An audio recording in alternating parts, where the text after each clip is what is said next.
I still hear the clink of his fork against the plate. One sharp tap. Then silence. My 16-year-old son, eyes down, cheeks burning, tried to disappear into the tablecloth while my father leaned forward and said, loud enough for the whole room to taste it. You're 16. No real job. Your cousin's pulling 6 figures already. Pathetic. I felt the air leave my lungs like someone had punched through my ribs. Not anger at first. Just recognition. 8 years of swallowing glass finally cut all the way through. My name is Elias Kane. I'm 42. And for most of my adult life I've been the invisible ATM nobody thanks. Let me take you back, slowly, because the beginning wasn't loud. It was quiet. The kind of quiet that teaches you your own voice doesn't matter.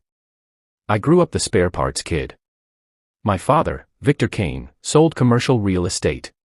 He had the smile that closed million-dollar deals and the temper that shattered them at home. My mother, Claire, was a night shift radiology tech, steady pulse, soft hands, the only person who ever looked at me like I was enough just breathing. My younger sister, Elise, was the performance. She could cry on cue, laugh louder than anyone, and Victor called her my legacy.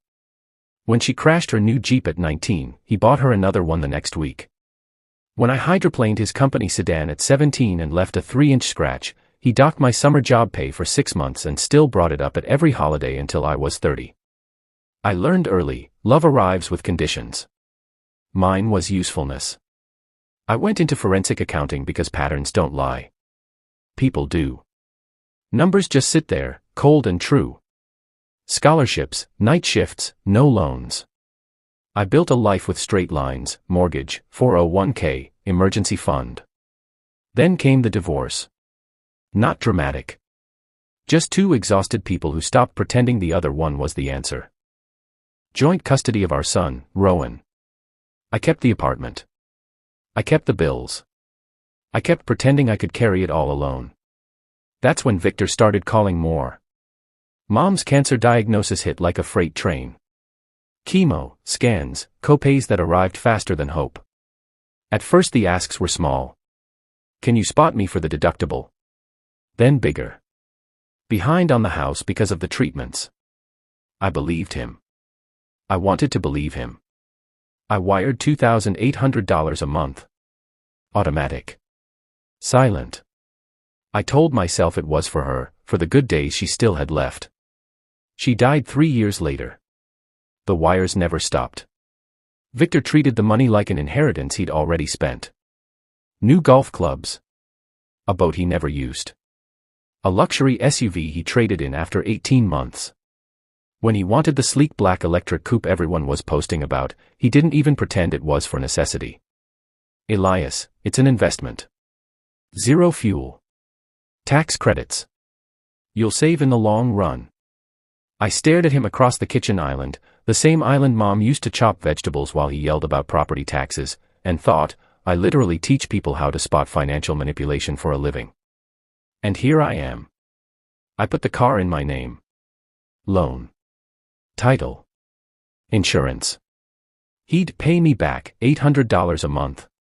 He never did. Rowan noticed everything. He's always noticed. When money got tight after a client delayed payment and the fridge started looking too empty, he didn't ask for new sneakers. He started working. 3 jobs at 15. Stocking shelves until 11 p.m. Weekend barista shifts that left coffee grounds under his nails. Shoveling driveways and raking leaves for cash from the retired couples in our building. The first time he slid 2 wrinkled hundreds across the counter, for the internet, I almost broke apart. I pushed the money back. He pushed it forward again. Dad. We live here too. I let him keep most of it after that. But every time he handed me anything, I hated myself a little more. Thanksgiving was supposed to be safe. Tradition. The big house Victor still owned, because of me. Elise arrived with her husband and their golden boy son, Parker, who apparently runs some crypto-adjacent thing that prints money. Rowan came straight from a morning shift. Steam still rising off his jacket. He'd baked dinner rolls during a lull at the cafe so we wouldn't have to buy them. We sat down. Small talk. Laughter that didn't reach eyes. Then Elise, smiling that careful, camera-ready smile, asked Rowan. "So, what are you up to these days?" He answered honestly. "School. Work." Victor's head snapped up like a hunter hearing movement. "Work where?" Rowan listed them quietly. Victor snorted. 3 little side gigs. And still nothing to show for it. He leaned in. 16. No real job. Parker's clearing 6 figures. Embarrassing. Rowan's face went the color of a stoplight. Not embarrassment. Something deeper. Shame he didn't earn. I stood. Chair legs screamed against hardwood. Every head turned. I looked straight at Victor. "You're right." He smirked, victory. I kept going. Rowan's learned what real work feels like.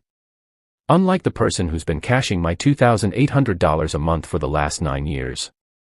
That ends tonight. Silence so thick it hurt to breathe. Victor's fork clattered. "You can't." "I already did." I nodded toward the window. "That car in the driveway. Still in my name. I'm taking it back tomorrow." Elise gasped. Parker looked confused. Rowan stared at me like he'd never seen me before. Victor tried the old script. "Your mother would be." "Don't," I cut in. "Don't use her name to keep stealing from me." I turned to Rowan. "Get your coat." He moved like he was dreaming. Victor stood. "After everything I've done." I laughed once, short, bitter. "What you've done is invoice your own son for existing." We walked out. The cold air hit like absolution. In the car, Rowan whispered, "I'm sorry." I had to pull over.